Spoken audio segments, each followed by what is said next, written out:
¿no? Entonces mi pregunta es un poco asimétrica esa cosa, porque al liberar el I, usted de alguna manera también están afectando el tiempo de parada también, que a su vez afecta la velocidad máxima de la ruta. Y en particular mi impresión es que afecta más porque aparece en el denominador de la expresión y por lo tanto de una expresión que tiene un cuadrado. O sea que me parece más importante ese efecto que el otro, en lo que entiendo, en determinar la distancia parada. ¿Ustedes han hecho un estudio comparativo cuál es el efecto de cada uno de ellos? Porque digamos, yo podría hacerlo si tuviera una calculadora y, y no estoy seguro cuál es más importante. ¿Sí? Eh, ya, buscando responder un poco a eso, efectivamente cuando yo calculo la distancia de parada, como aparece aquí en la fórmula que es extraída directamente del manual de carretera, aparece la pendiente longitudinal y aparece la velocidad. Y aparece este tiempo de percepción, que el tiempo de percepción, la definición de eso es cuánto pasa desde que yo veo el objeto a que yo aprieto el freno. Ese tiempo de reacción y percepción es ese valor, que es un valor que Manuel de Cartera lo define como un número fijo, que es de 2 segundos, que no depende de otras consideraciones, es un número estándar, que es un tiempo que Manuel lo considera 2 segundos para el chileno promedio. Y este parámetro I efectivamente aparece en la distancia de parada, pero se ve que el parámetro, la variación de la distancia parada en función del parámetro I, que este es el resultado de esta fórmula, digamos. El resultado de la fórmula, la variación de la distancia parada al variar la pendiente, que existe, no, es mucho menos influyente que la variación de la distancia parada respecto de la velocidad. Y como se... Estoy buscando la lámina en que aparecía escrito, pero parece que no. Y como está dicho en esta otra lámina, cuando tengo pendiente, el criterio de diseño, cuando tengo una pendiente uniforme, no se ve limitado por la distancia de parada, porque cuando tengo una pendiente mayor a la que el manual de carrera dice, mi distancia de parada no se ve limitada porque no tengo una limitante de la velocidad de parada, o sea, si tengo una de la distancia de parada, perdón. O sea, si hay una pendiente mayor que la que el manual de carrera dice, aunque aumenta mi distancia de parada requerida, la distancia de parada disponible sigue siendo, si es que, tan grande como otro elemento, un tercer elemento me la limite. Por ejemplo, si es que hay una curva más adelante horizontal, ese sería el limitante de mi velocidad, de mi distancia de parada disponible. Si hay neblina más adelante, si hay un camión que me impide ver, pero la pendiente, el aumento de pendiente, eh, efectivamente mi distancia de parada requerida aumenta, pero mi distancia de parada disponible, solo para la pendiente, no tiene, entre comillas, un límite. Por eso no afecta.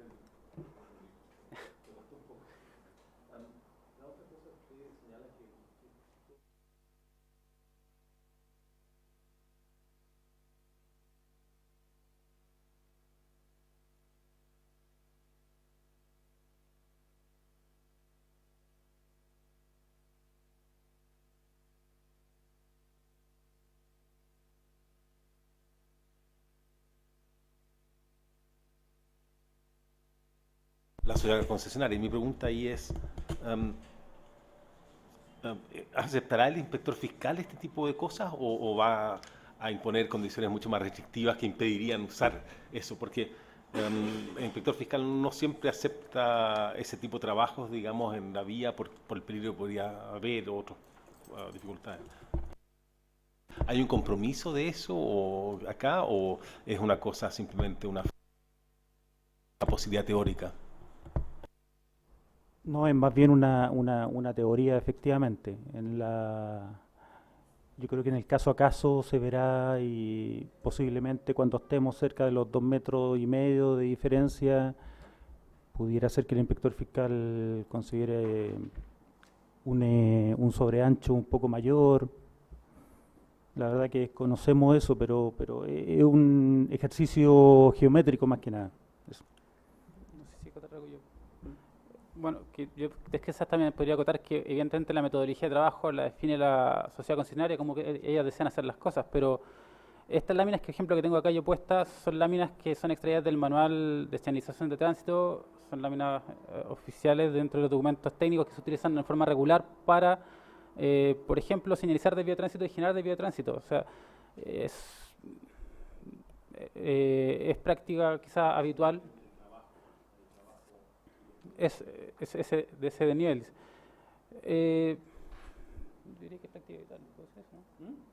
Diría que es práctica habitual, ¿puedo decir eso? ¿No? ¿Que se usa o no? Ya, bueno.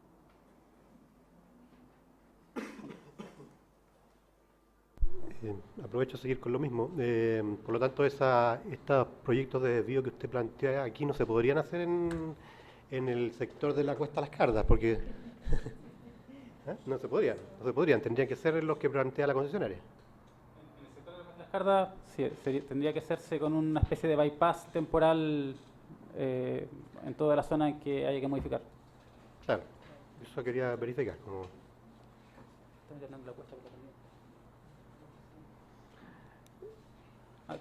Y sí se podría hacer en todos los otros sectores, porque todos los otros son de menos de 0,5, estamos hablando de 0,5, un metro máximo de diferencia entre calzadas. O sea, no podría asegurar que en todos los sectores, pero por lo menos sí en la gran mayoría.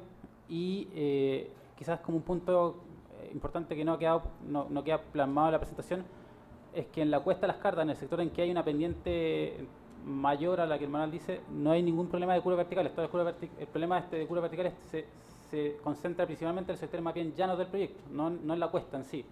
O sea, cuando se corrige la cuesta es por la pendiente, y todas las curvas verticales a corregir se producen en los terrenos más bien llanos y de mayor velocidad, o justo en la cumbre de la cuesta, que también es un punto también más llano, no en la zona de máxima pendiente. Otra pregunta. La posibilidad de modificar la pendiente longitudinal permite en todos los casos que la categoría y la velocidad de diseño se mantengan. Porque en el caso de las pendientes verticales, usted mencionó que habría que modificar, no se cumpliría con la velocidad de diseño fundamentalmente. En el caso de las pendientes longitudinales sí se cumplirían en 100%.